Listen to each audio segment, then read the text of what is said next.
오늘 우리에게 주신 하나님의 말씀은 구약성경 요나서 1장의 말씀입니다.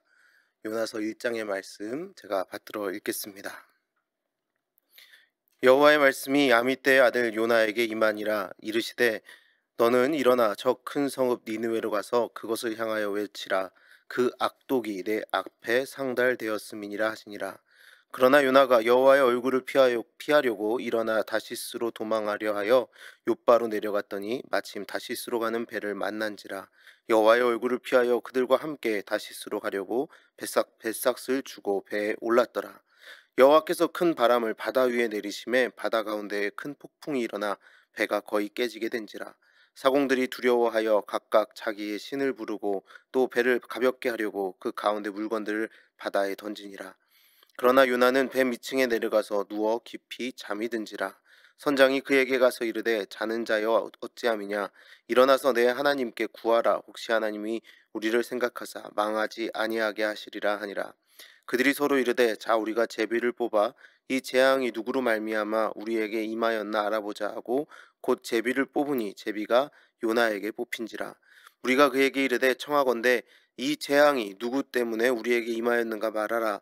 내 생업이 무엇이며 네가 어디서 왔으며 내 나라가 어디며 어느 민족에게 속하였느냐 하니 그가 대답하되 나는 히브리 사람이요 바다와 육지를 지으신 하늘의 하나님 여호와를 경외하는 자로다 하고 자기가 여호와의 얼굴을 피함인 줄을 그들에게 말하였으므로 무리가 알고 심히 두려워하여 이르되 네가 어찌하여 그렇게 행하였느냐 하니라.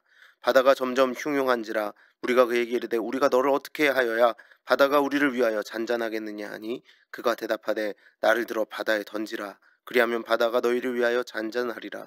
너희가 이 큰 폭풍을 만난 것이 나 때문인 줄을 내가 아노라 하니라. 그러나 그 사람들이 힘써 노를 저어 배를 육지로 돌리고자 하다가 바다가 그를 향하여 점점 더 흉용함으로 능히 못한지라. 우리가 여호와께 부르짖어 이르되 여호와여 구하고 구하오니 이 사람의 생명 때문에 우리를 멸망시키지 마옵소서. 무죄한 피를 우리에게 돌리지 마옵소서. 주 여호와께서는 주의 뜻대로 행하심이니이다 하고 요나를 들어 바다에 던짐에 바다가 뛰노는 것이 곧 그친지라. 그 사람들이 여호와를 크게 두려워하여 여호와께 제물을 드리고 서원을 하였더라. 여호와께서 이미 큰 물고기를 예비하사 요나를 삼키게 하셨으므로 요나가 밤낮 3일을 물고기 뱃속에 있으니라. 아멘. 하나님의 부르심에 응답하여 예배로 나오신 모든 하나님의 자녀들 위해 하나님의 은혜와 평화가 함께 하시기를 간절히 바랍니다.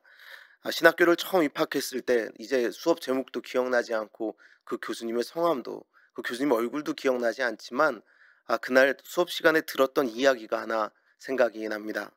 그것은 바로 예언자에 관한 말씀이었습니다.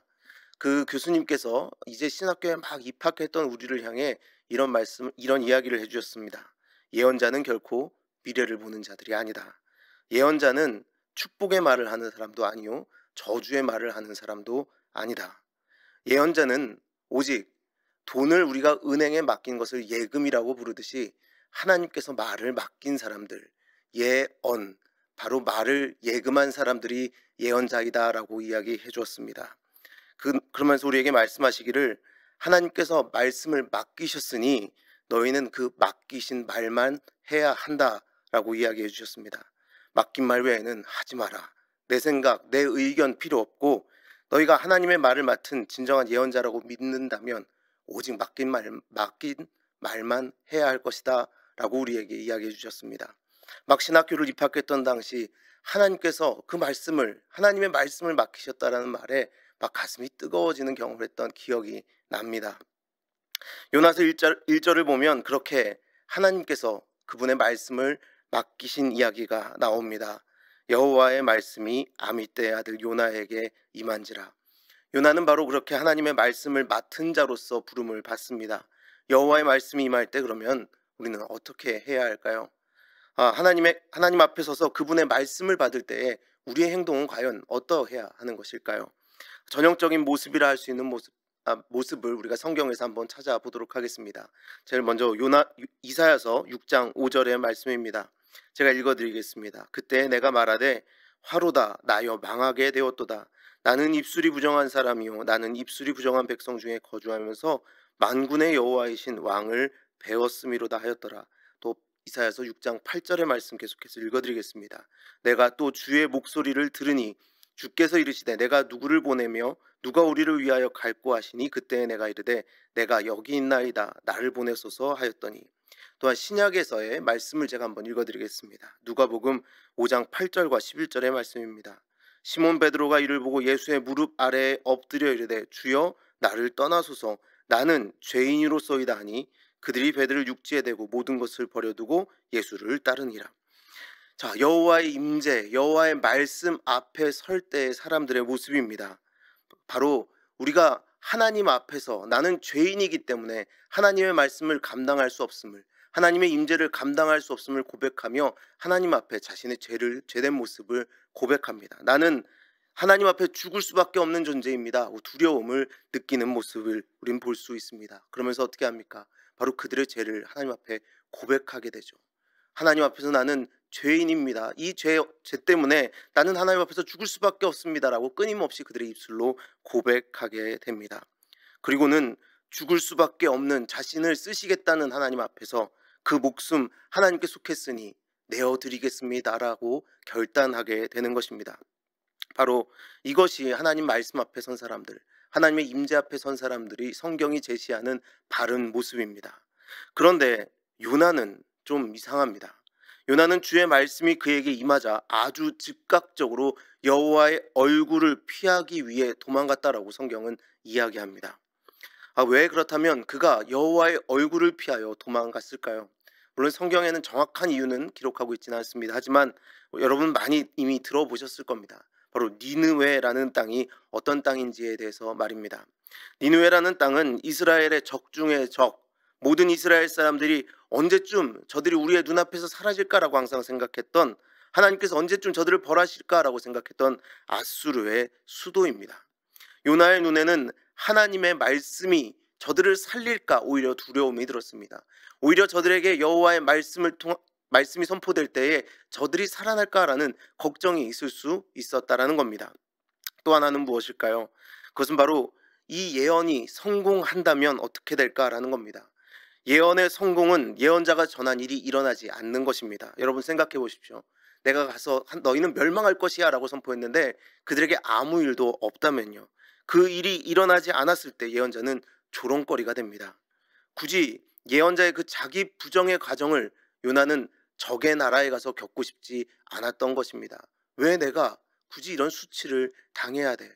혹시라도 저들이 살아난다면 오히려 내가 헛된 말을 전한 것이 되는데 내가 왜 이런 수치를 겪어야 돼? 라고 요나는 생각했을 수도 있습니다. 그래서 요나는 하나님께서 그들을 살리고자 하셨음에도 불구하고 그들을 긍휼히 여기지 못하고 사랑하지 못하고 하나님 말씀에 순종하지 않고 하나님의 낯을 피해 도망간 것입니다. 그래서 그는 땅끝으로 알려져 있던 다시스로 떠납니다. 인간이 생각하는 하나님으로부터 도망갈 수 있는 가장 먼 곳을 그는 선택한 것이었죠. 여호와의 낯을 피하여서 말입니다. 여호와의 낯을 피한 그들 첫 번째로 여호와의 낯을 피한 이들이 누구인지 우리는 너무나도 잘 알고 있습니다. 그것은 첫 죄를 지었던 아담과 하와였습니다. 바로 이것이 죄의 모습입니다. 죄의 모습은 하나님의 낯을 피하게 되어 있습니다. 그는 그렇게 스스로가 죄인임을 확정하기 위해 다시스로 가려고 뱃삭을 주고 배에 올랐습니다. 하나님으로부터 가장 먼 곳을 택하여 자기의 노력을 들여 뱃삭을 내어 그 길을 떠났다라는 겁니다. 이렇게 요나는 하나님의 말을 맡은 예언자에서 이제 하나님으로부터 도망하는 도망자 신세가 됩니다. 그러나 하나님께서는 인간의 실패 앞에서도 그분의 계획을 완전하게 이루시기 위해 열심히 일하고 계십니다. 저는 참 이것이 감사합니다. 또 감동적인 부분인 것 같습니다. 우리는 실패해도 하나님은 실패하지 않으시고 여전히 우리와 일하고 싶으셔서 애쓰고 계신 그 모습 말입니다. 그리고 실수하거나 실패했다고 해서 포기하지 않으십니다. 우리를 오히려 따라오며 우리에게 계속해서 말씀해 주시죠. 우리가 일하기에 앞서 하나님께서 먼저 일하고 계시고 우리의 부족함도 헤아려 주시고 오히려 그 부분을 채워주시기 위하여 하나님께서 더 움직이고 계신 것, 그것은 참 기쁜 말씀입니다. 자, 하나님께서 그럼 일하고 계신 그것을 오늘 요나서는 어떻게 기록하고 있습니까? 4절의 말씀은 이렇게 시작됩니다.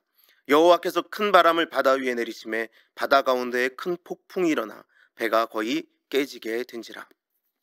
하나님께서 자신의 최선을 다하여 하나님을 떠나고 있는 요나를 다시 찾아오십니다. 바람이 내리심에 말씀이 임한 것과 같이 요나가 있는 그곳으로 여호와께서는 바람을 내리셨습니다. 이 바람은 배를 거의 깨지게 만듭니다. 하나님의 바람이라 한다면 배를 뒤집고도 깨뜨리고도 아무것도 남기지 않고도 남을 것인데 하나님은 그렇게 하지 않으십니다. 거의 깨뜨리십니다. 하나님의 말씀을 맡았지만 순종하지 못한 예언자에게 다가서기 위하여 하나님은 그 바람을 내리셨음을 우리는 그래서 알 수 있습니다. 그 큰 바람이 오히려 우리를 사랑하셔서 바른 길 가길 바라시는 하나님의 사랑의 마음인 것을 우리는 알 수 있습니다. 자, 이제 하나님의 뜻을 이해하기만 하면 됩니다. 이제 이해해야만 합니다. 하지만 요나는 배가 깨어질 것과 같은 그 상황 속에서도 작정한 사람 같습니다. 결코 하나님의 마음을 헤아리려 하지 않습니다. 그래서 그는 그 바람 앞에서도 또 하나님의 최선과 반대되는 최선을 다하고 있습니다. 말씀이 임했을 때 그의 마음을 다하여 말씀을 떠날 것처럼 이제 그 바람 앞에서도 그는 발길을 돌립니다. 5절 말씀을 보면 사공들이 두려워하여 각각 자기의 신을 부르고 또 배를 가볍게 하려고 그 가운데 물건들을 바다에 던지니라. 그러나 요나는 배 밑층에 내려가서 누워 깊이 잠이 든지라. 성경은 의도적으로 믿지 않는 사람들과 비교하여 그의 모습을 기록하고 있습니다. 사공들은 두려워하였고 마음에서 시작되어 자기의 신을 부르는 그 행동을 보입니다. 그뿐만이 아닙니다. 배를 가볍게 하려고 물건을 바다에 던지는 행위까지 합니다. 그런데 요나는 어떻게 합니까? 배 밑층에 내려가서 누워서 깊이 잠이 들었습니다. 믿지 않는 사람들도 세상의 환난 앞에서 벗어나기 위하여 마음의 두려움에서 신에게 기도하는 모습으로 할 수 있는 최선을 다해 물건을 바다 밖으로 내어 던지는 행동으로 움직여가고 있습니다. 그런데 하나님의 예언자는, 하나님의 말씀을 맡은 자는 자신으로 인하여 일어난 일임에도 불구하고 그 상황을 자꾸자꾸 떠나려 하고 있습니다. 그러나 하나님이 어떤 분이십니까? 그런 인생이라고 포기하신다면 우리 하나님이 아니시죠. 하나님은 그런 인생일지라도 그 밑바닥, 배 밑바닥까지 그를 쫓아오십니다. 하나님이 얼마나 열심히 일하고 계신지 한번 보도록 하겠습니다. 우리가 읽은 말씀 첫 번째 4절이었습니다. 바다 가운데 큰 폭풍이 일어난 것, 하나님께서 그를 쫓아오는 행동이십니다. 그리고 6절 말씀, 선장이 그에게 가서 이르되 자는 자여 어찌함이냐, 일어나서 내 하나님께 구하라. 혹시 하나님이 우리를 생각하사 망하지 아니하게 하시리라 하니라. 7절 말씀, 제비가 요나에게 뽑힌지라. 이 재앙이 누구 때문에 우리에게 임하였는가 말하라. 8절 말씀, 그리고 10절 말씀에 자기가 여호와의 얼굴을 피함인 줄을 알고 그들에게 말하였으므로 무리가 알고 심히 두려워하여 이르되 네가 어찌하여 그렇게 행하였느냐 하니라. 여러분 보이십니까? 하나님께서 얼마나 요나를 아끼고 계신지요. 그의 삶을 끊임없이 찾아와 노크하시면서 그의 마음을 열고자 하십니다. 하나님께서는 모든 인생을 이와 같이 찾아오십니다. 아무리 하나님의 낯을 피하려 한다 할지라도 그를 찾아와 이야기하십니다. 첫째를 지었던 아담과 하와를 찾아오셨고 첫 살인을 저지른 가인을 찾으셨습니다. 예수님을 부인했던 베드로를 찾아오셨습니다. 더 이상 피할 곳도 없는 배 밑바닥으로 기어내려온 이 인생 요나, 이 요나도 계속해서 하나님은 찾아오고 계신 것입니다. 그리고 기회를 주시죠. 여러분, 우리 인생을 향한 하나님의 사랑은 이렇습니다. 우리가 때론 실패하고 넘어질지라도, 실수할지라도, 때론 하나님의 말씀을 피하여 도망가려 할지라도 이렇게 찾아와 우리의 삶의 문을 노크하시는 분, 그분이 우리를 사랑하시는 하나님이십니다. 여러분, 하나님 앞에 이미 망한 인생은 없습니다. 하나님 앞에 될 대로 되라는 인생은 결코 존재하지 않습니다. 그러니 이렇게 노크할 때, 이렇게 말씀하실 때 이제 우리는 귀를 열고 마음을 열어 하나님께 다가서기만 하면 되는 것입니다. 그리고 하나님께서는 그에게 물으십니다. 네가 누구냐? 8절 말씀을 한번 다시 보겠습니다. 우리가 그에게 이르되 청하건대 이 재앙이 누구 때문에 우리에게 임하였는지 말하라. 네 생업이 무엇이며 네가 어디서 왔으며 네 나라가 어디며 어느 민족에게 속하였느냐 하니, 너는 누구냐? 라는 질문, 바로 이것은 사람들의 입술을 통하여 하시는 하나님의 말씀입니다. 너는 누구냐? 네가 있어야 할 곳은 어디냐? 너는 예언자 아니냐? 너는 지금 니느웨로 가서 나의 이 애타는 마음을 전해야 하지 않느냐? 라는 하나님의 음성이 바로 이 사람들의 목소리를 통하여 요나의 귀에 들려지고 있는 것입니다. 넌 나의 말을 맡은 예언자다. 여러분, 혹시 여러분은 이런 경험을 해보신 적 있으십니까? 아마 다들 한 번쯤은, 아니 여러 번 이런 경험들을 해보신 적이 있으실 것입니다. 저도 군 제대를 하고 이런 경험을 한 적이 있습니다. 군대에서 2년 2개월의 시간을 보내면서 사람들을 자세히 관찰하다 보니 그런 마음이 들었습니다. 아, 꼭 목회하지 않아도 되는구나. 이 세상 사람들 다 이렇게 자유롭게 사는데 나 목회하지 않고도 예수 잘 믿으며 세상에서 살아갈 수 있겠구나 라는 마음이 들었습니다. 그래서 제대하자마자 2주 만에 저는 뉴질랜드로 도망갔습니다.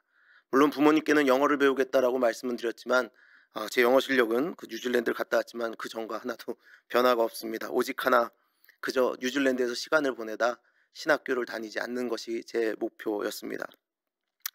세상 사람 다 이렇게 자유로운데 나도 자유로워 보자. 그렇게 시간을 3개월을 보냈습니다. 정말 열심히 놀았습니다. 저와 같은 마음으로 먼저 도망가 있던 저희 담임 목사님 아들과 함께 둘이서 아주 신나는 시간을, 3개월의 시간을 보냈습니다. 그러던 어느 날 어머니의 전화 한 통을 받았습니다. 전화는 아무런 내용 없이 딱 한마디 줬습니다. 당장 돌아와. 그래서 제가 물었죠. 어머니 무슨 말씀이세요? 제가 여기서 또 교회에서 일도 할 거고 여기 있는 신학교도 다녀서 영어로 열심히 공부해서 좋은 목사 될게요. 어머니에게 거짓말을 했습니다. 그런데 어머니는 그렇게 말씀하셨습니다.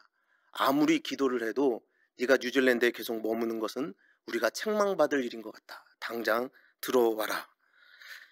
저도 마치 그 목소리는 요나에게 전해졌던 그 사람을 통한 하나님의 음성과 같았습니다. 당장 들어와라. 결국에 그래서 저는 이렇게 목사가 되었죠.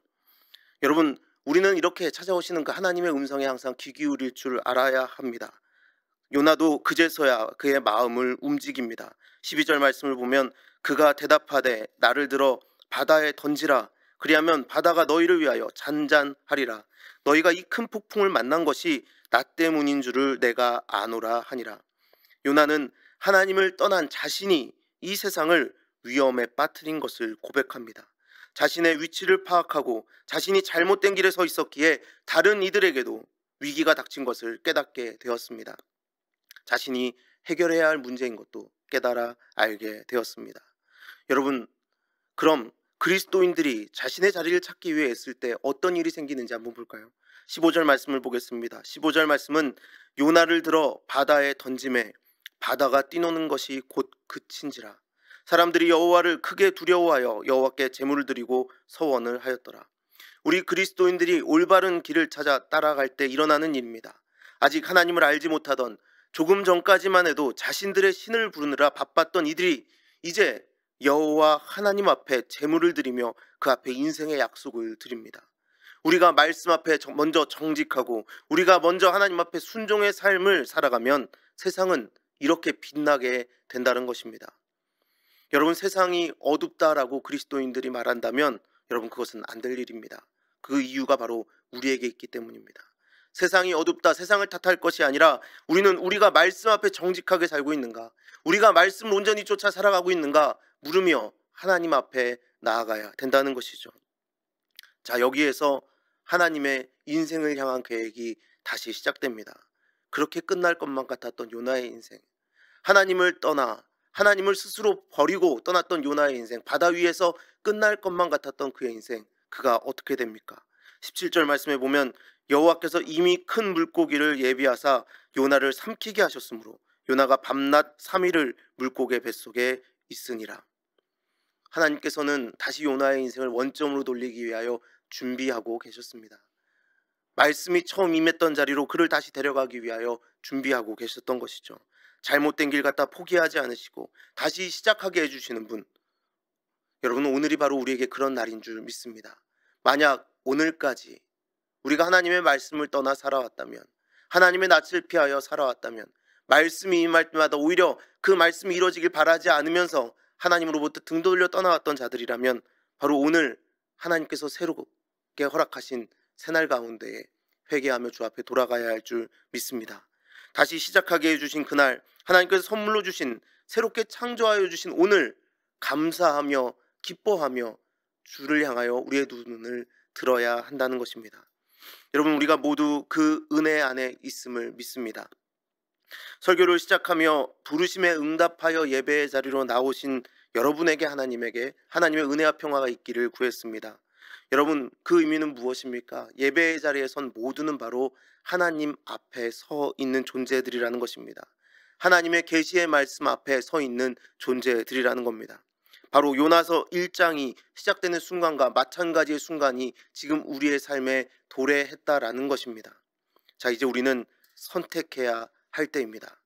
자, 여러분은 이 요나서 1장이 열어지는 이 자리에서 어떻게 살아가시길 선택하시겠습니까? 하나님의 말씀이 여러분을 찾아올 때에 여러분, 이제 우리는 그만 다른 길 쫓아가는 것이 아니라, 하나님의 낯을 피하여 다시스로 도망가는 것이 아니라, 오직 하나님의 말씀을 붙잡으며 하나님 오라 하시는 길을 따라 걸어가는 모두가 되기를 간절히 바랍니다.